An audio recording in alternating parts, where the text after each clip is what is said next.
activités ont été déjà lancées.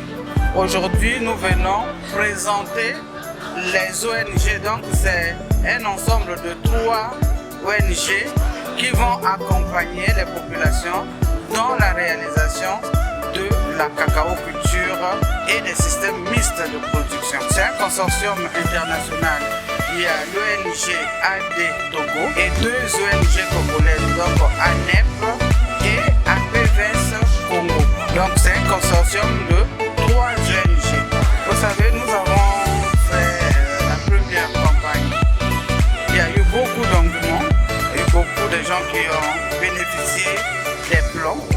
Ce que nous pouvons dire, c'est que qui mène à bien l'opération déjà commencée, parce qu'il y aura d'autres conventions. Donc pour les soutenir, il faut que nous avons des techniciens, d'où la raison d'être du consortium. Ils vont passer, nous avons des vulgarisateurs qui vont passer chez tous les bénéficiaires de la première convention, donc la première distribution.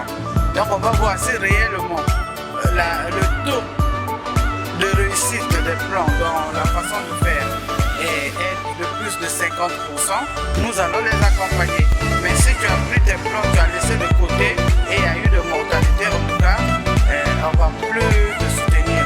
Mais ceux qui vont réussir le planting et qu'il y aura toujours des mortalités, mais à faible taux, nous allons les accompagner dans l'entretien.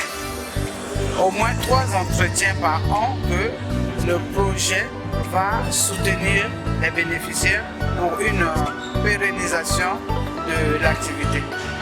L'agriculture intelligente, c'est quoi?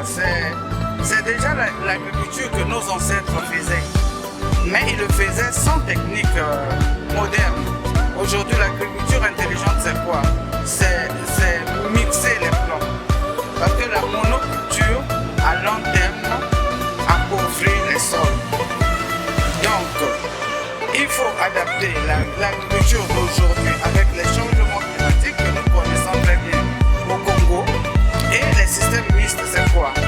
Dans un même champ, vous trouvez le cacao, vous trouvez la banane, vous trouvez les citronniers. Lorsque la banane produit, il fait tomber ses feuilles mortes, ça nourrit autrement le sol. Lorsque l'oranger produit, ainsi de suite. Donc la terre se régénère, s'alimente avec les différents types de compost, de plantes que nous mettons ensemble. Donc c'est pour dire l'agriculture intelligente, c'est ça.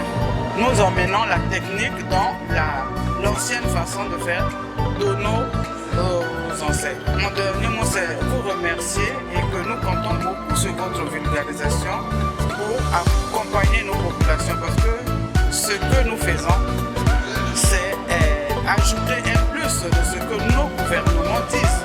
Moi, je peux parler particulièrement de notre ministre, Madame Matondo, qui, dans les séries de développement, fait de sorte qu'il y ait moins d'impact dans les forêts primaires qu'elle soutient, qu'elle développe. Donc, il y a eu la conférence internationale de reboisement. Donc, lorsque nous faisons le cacao, c'est une autre façon de reboiser, mais en créant l'économie. Donc, c'est ça que dire que merci et nous soutenir dans ce que nous faisons. On a vraiment besoin de votre soutien pour mener à bien et vulgariser notre technique des activités dans les départements de la Sangha et de la Douala. De lancement de ce projet dans le département de la Sangha, plus précisément dans la ville d'Aosso.